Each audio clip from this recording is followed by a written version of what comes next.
This is Frank Islam, Chairman and CEO of FI Investment Group and your host of Washington Current Review, where we interview leading voices from business and politics that impact you, the viewer.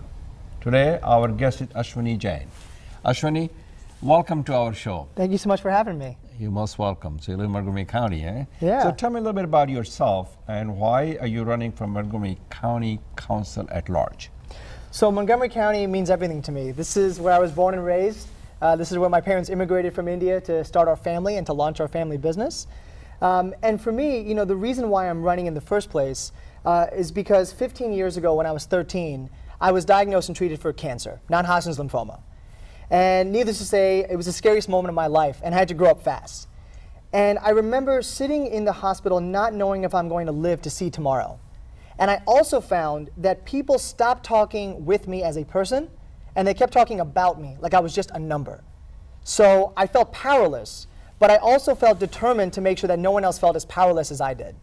And I found my purpose actually by working with the Make-A-Wish Foundation and also with President Obama.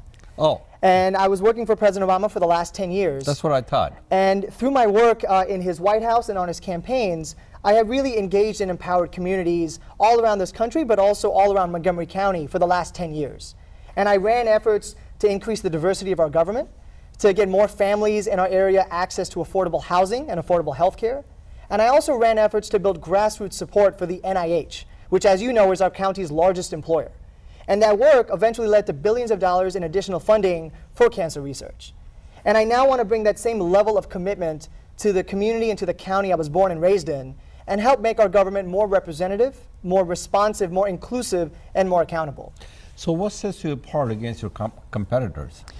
I think, you know, the What one... do you bring? How much? So you have a competition, obviously. A little bit, Everybody yeah, else is running for Montgomery County Council at large. Absolutely. As a matter of fact, I understand that they all have to run for the re-elections because of the fact that the incumbent cannot run on it, correct? So there's 4 seats. That's right. There's one incumbent running for his final term, and then 3 of the seats are now vacant. Okay. And for those 3 vacant seats, And 4 one of total. those seats, one is Leventhal, one is Hans. So Hans Riemer, he's running for his final term. And Nancy. Yeah, Nancy Florine is retiring. And then George Leventhal and Mark Elbrick are actually running for county executive. Correct. That's what I thought. Yeah. So which district do you represent? So I would be running for at-large, so all Montgomery County. So every resident of Montgomery County, all 1 million residents, I'm running to represent them. And I think the good thing is we are so blessed with so many great candidates in the county. But for me, I think what sets me apart is my organizing work. The fact that I have not only lived in the county at large, I've lived personally in 4 of the 5 council districts, on the east of the county, west of the county, up county, and down county. But it's also the fact that I understand through my work with the Obama White House and his campaigns, how do you build coalitions around the county? How do you elevate the voices of those who might feel disenfranchised? You know, how do you understand the small business community? Because my parents are small business owners. And looking at it from how do you grow the economy, how do you invest in people, how do you elevate their voices, and how do you not take a cookie cutter approach to these issues, but actually look at it from a comprehensive way. So what will be your top 3 priorities? So number 1, it's reducing our opportunity gap that we face in the county. So Montgomery County has a perception out in the community that they're not very business friendly. Sure. You probably heard of that. As you probably know, Discovery is leaving also. Yeah. But I think you were able to attract several other business ventures, and I think the Booz Allen Hamilton is getting, and also you were able to keep the largest employer, that is Marriott. So the question is, how do you go about in improving on that perception that you are open for business? Absolutely, and that is one of my priorities, is how do you strengthen our local economy? My parents, they immigrated to this country with limited resources and they started their business in Montgomery County. And from them, I've learned 2 things. Number 1, a great business is made by great employees who feel invested in, because in turn, that will allow a business to suffer less costly employee turnover and increase employee retention. And also that businesses need thriving urban centers. So that's why business also need educated 21st century workforce. And they need skilled workforce, exactly. So it's not only looking at smart growth that favors mixed use development, near places of transit, inclusive communities with affordable housing as well. So we're not only expanding our tax base, but also not pricing people out of our cities. But also we're making sure that we're attracting more young people, more skilled workforces to come and live and work in our county. And one way to do that... So let me see if I get it right. The skilled workforce? Yep. And the second part was, what about the taxes? And Right. Affordable housing, you made a very good point, which is probably, people can argue in McLean, Virginia, that the Montgomery County is getting very, very expensive. But it depends what part of the county you live in. Sure, absolutely. And then you talk about, what about the taxes? Right, and keeping all those incentives on the table so that, obviously, for example, with the fact that Discovery is now moving their headquarters, I've been talking to a lot of small business owners, specifically in the Silver Spring area. So what do you hear from them? Yeah, they're right now scared that they're going to lose a lot of foot traffic. They're going to lose a lot of the investments because these companies are leaving. So how do we support not only the bigger companies to come to our county by supporting mixed-use development, by having tax incentives, by giving them a skilled workforce, but then also how do we not forget about the small business owners, the retailers, some of which do need more foot traffic, do need more retail opportunities around their area. How do we make sure that as we're developing, we are providing those support for those small business owners, some of whom might be displaced because of that development. These are my parents, for example. These are some of the small business owners I've been speaking with who understand that development will help their businesses in the long run, but in the short run, they're scared. They don't know if they're going to find another office that's close by. They don't know if they're going to have to pay higher rental fees. They don't know if their existing customers are going to know where they're relocated. So as a county council member, it is how do we prioritize the budget? How do we keep all incentives on the table? How do we look at it from a comprehensive way and ensure that these business owners at all levels can not only work in this county but afford to stay in the county as well? So those are the incentives you provide. And it turns out that for the last so many years, and I think everybody knows that the Maryland has not been very favorable. People from the business committee don't look at Maryland, and especially Montgomery County, as a very favorable place to do business. That's what obviously the perception based on, and you can argue the point that why they think that way. So the question is that the companies that's relocating and the company they want to come to the Montgomery County, since you understand the business aspect and you grew up in a business community because of your parents' experience, you think that you understand their challenges, their problems, and you will work with them to ensure that their voices are heard, to make sure that you can bring them to the community and grow with us. Is that the sort of a message that you're talking about? Absolutely, and a big part of that is also listening, right? Not just coming with my own set of agenda, but actually listening to people. Later today, I do have a call with a small business owner in downtown Silver Spring and talking to her about what are the actual effects from her standpoint from the loss of Discovery. Right, so actually listening to business owners like my parents to understand, at all levels, what can we do to incentivize you to grow your company and to stay in the same county in which you're currently doing business in. The selling points of Montgomery County, to me, as a person who own a lot of large business, is the fact that the workforce, there's a very skilled workforce is there because of the Montgomery College, because of the University of Maryland, and several other factors as well. And affordable housing, and especially in the, not necessarily Potomac, Maryland, and Bethesda, but the other part of the county are very attractive to people to live there here. And the third thing is I think the taxes are reasonable to me. And I would say that those are your selling points to the business community to make sure you can attract them and retain them, and they don't go anywhere else. I wanted to shift the gear and talk a little bit about the fact about the sanctuary county. What's your thoughts on that? So, local law enforcement and policing depend upon community trust. And right now, even though we are a majority minority county, we have immigrant families. What does that mean? Majority minority. So that means majority of our residents are actually diverse and are minorities. I believe it's only the county's population, the diversity is about 55%.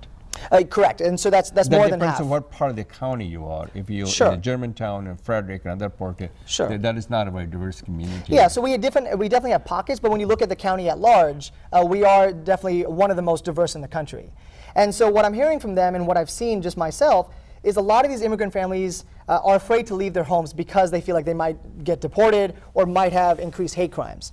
And so I do think we need to make the county an official sanctuary county and declare it as such. And for a few reasons. Number one, I think it will show us that we're standing up for our values that we care about, especially when the federal government is doing the opposite. I think will also help those immigrant children, many of whom are students who go to their classrooms and ask their teachers, what do we do if we go home and our parents are deported? That should not happen anywhere, let alone in Montgomery County.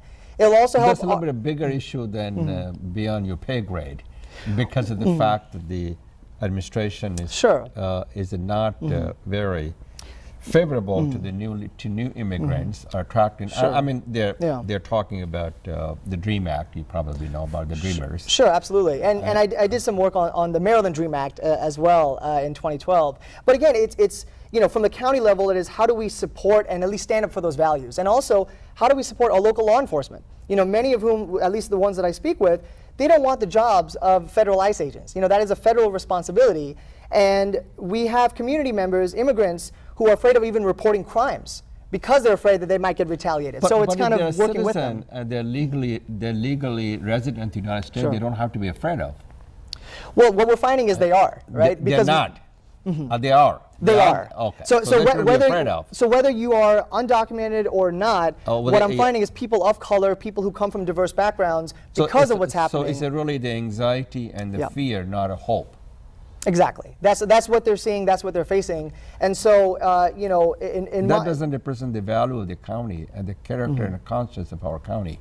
And that's why I think we need to do more from a political standpoint to fight for those values and to stand up for those residents who do feel marginalized. And I think one way to do that is by making the county an official sanctuary county, and also by working with our state delegation, working with whoever the next governor is going to be, hopefully a Democratic governor, and actually just building as much partnerships and coalitions around the county, so that no matter where you live in the county, you feel like you have a seat at the table. So what about the Brian Force, who's your attorney of the Montgomery of the state of Maryland? He sued the federal government against the Muslim banning because he believed that was the wrong thing to do. It is. Absolutely. So do you support his decision? Absolutely. Absolutely. Banning anyone based on their race, their religion, or even their sexual orientation, caste, creed, economic background, it is unconstitutional. It is illegal, and it should be dealt with in all manners. We need to fight for our values. What about the fact that the administration believes, and that is their messaging, and it probably resonates with some part of the United States also, that they're terrorists. They're not terrorists, because the fact that that most of the terrorism that occurred, as you know, during the September, what happened on September 11th, is that September 11th? The people on the plane that raided the Pentagon and also the building in the New York, where they were all from Saudi Arabia, and Saudi Arabia is not banned, correct? Correct. So there was a study that was done, and they said that the Muslim banning has really hurt the healthcare industry in rural America, because the people, they have been here, they are very afraid of the fact. So it is, which in turn reduces our GDP. Do you agree with that? I do. And again, we should never discriminate against any certain group of people, because crime is crime. It's not based on your certain background, your race, your religion, your ethnicity. Those are crimes that need to be dealt with on an individual basis, and we should not cast a wide net demonizing any certain group of people. Demeaning. And demeaning, correct. So the couple of areas that the Montgomery County obviously concerned about, the education is one of them. Absolutely. And also the affordable health care. Absolutely. And the third thing about the traffic. Yep, absolutely. So what are you going to do about all those? Yeah, so I'll start with traffic, because it is a serious issue.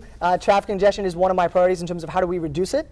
I do believe we need a comprehensive transit and road infrastructure plan that not only reduces traffic congestion and pollution, but also increases accessibility and connectivity for residents all around this county. And I think that's two parts. So one is understanding the needs of residents in Down County, many of whom face extreme difficulty, for example, getting from Bethesda to Tacoma Park without driving or without taking an hour-long commute through DC on the Red Line. And that's why I do support the Purple Line. I do support the bus rapid transit system, and I also support creating more designated bike lanes and sidewalks. It's also understanding. So where the money will come from, Ashwani? So a council member's three main priorities are the budget, land use, and zoning. Correct. And from a budget standpoint, I believe a budget is all about priorities. And we need to make sure that we are prioritizing in the right way, so that regardless of where you live in the county, you have the same access to opportunities that I've been very fortunate to have, that you've been very fortunate to have living in this area. And so I think the second part of that piece is understanding also the needs, the transportation needs of residents in Up County. So you got the transportation. Let's Correct. talk about the education and healthcare. So and they are very concerned about They're it. very concerned, as they should be. In the council, we have a $5.5 billion budget. Half of that goes to our school systems. I myself am a very proud product of Montgomery County Public Schools, and I've lived in 4 of the 5 council districts. So I've seen that depending upon where in the county you live, our school systems are not equally prioritized. For example, I went to both Wayside Elementary School and Glen Haven Elementary School. One is in the Wheaton area, one is in the Potomac area. Just between those 2 schools, there was a difference in the level of after-school programming, in the level of one-on-one time between the student and the teachers, and the number of language immersion programs. So how do we reprioritize the budget and actually work with our school board of education that actually has more of a day-to-day responsibility, and work with them to make sure that every student, regardless of their zip code, has the same opportunities that, again, I've been very blessed to have. What about attracting the teachers because of the fact of the low pay? That's one of the challenges that the county has and the other part of the Maryland as well. How do you go about improving that? It's by making sure that, again, we are investing in those teachers. These are hardworking people that allow students a gateway out of poverty in many cases. And in many times, these teachers serve as de facto mentors and guidance counselors as well. And so how do we provide them with more autonomy? And how do we provide them with more support in the classroom? But it's not just the autonomy. They're looking for a better pay grade, right? Better pay so that they can sustain themselves. Better pay. What about the dropout rate? The dropout rate in high school is a lot higher in the county than anywhere else is. Are you talking about for students or for teachers? Well, the teachers will come in next. Absolutely. The students. Yeah. Well, what we're finding actually is the teachers don't drop out. Right. They basically go somewhere else. Exactly. But the students do drop out. Right. And that's just not that's a disturbing trend and it's sad statistics. It is. And so how do we work with the nonprofit sector to build these after-school programming? How do we also, looking at it from a long-term investment, provide for universal pre-K? So that we're kind of reducing those opportunity gaps as students get older and providing those same types of educational attainment opportunities as early as possible. And I think, again, you have to look at it in a very comprehensive way because we are finding that a lot of our teachers are not able to afford to send their own kids into the schools in which they teach. So looking at those types of investments, I think, is very important. So let's just talk a little bit about the elderly populations. Absolutely. Obviously, it is growing, and we are going to get old, right? Yeah. So tell us, what exactly do you have in mind to take care of that part? So I think we do have a growing senior population in the county. I think we need to do more to invest in them. This is something that I'm also very personally passionate about. I live with and take care of my grandmother. And she also does not speak English as her first language. So understanding, I have the opportunity to take her around the county to different services, help translate different services for her, but a lot of other residents may not have that same opportunity. So how do we make sure that we're providing more language specialists for those who don't speak English as their first language? How do we make sure we're providing more affordable housing for those who rent so that we're not pricing them out of our cities? How do we make sure we have a comprehensive transportation system to make sure that these residents, senior residents in particular, have greater access to get to the hospital, to get to the metro, other places in the county? One of the things that the county has not been very successful is making sure that they can make use and utilize the wisdom of the senior people living in the county, because some of them are professional, has been professional, they retired from the government and so on and so forth. So they have a lot to give back to the community. How do you go about utilizing their talent, their time, and also their wisdom? I think it starts with actually taking a grassroots approach to organizing and building coalitions and listening to people. And working with them. And working with them, not just dictating what you're going to do. And I think that's why I have been able to, work on a lot of those issues through my work in the Obama campaigns and Obama White House. Which is why I have the endorsements of, for example, President Obama's former National Field Director, John Carson. Yeah, I know John. The former HUD Secretary, Julian Castro. I do know. Run for something. And I think, again, the reason why I have those types of endorsements is because they know I will actually listen to people and build coalitions and partnerships, which I think any elected member needs to do. Obviously, not utilizing the talents of the senior people who have so much to give back to the community in our country should be something that the county should care about, because you have a large populations in the county. They have people who have retired and they're not even old yet. And the definition of old is, I would say, over 80 to me, that is. But there are a lot of the people who retired, and you can utilize their talent. Absolutely, they have a wealth of knowledge and experience There's no question that we about need that. to utilize. So if the people wants to get engaged with your campaign, Ashwani, tell us a little bit about how do they get engaged and how they contact you and what's your message for the audience? Absolutely. So my website is voteashwanijain.com. You can also follow me on Twitter, Instagram, or Facebook at AshwaniJainMoco. My hashtag is EngageEmpowerMoco. So any of those ways, my personal email is ajain@voteashwanijain.com. Any of those ways, I want to hear your input. I want to be connected.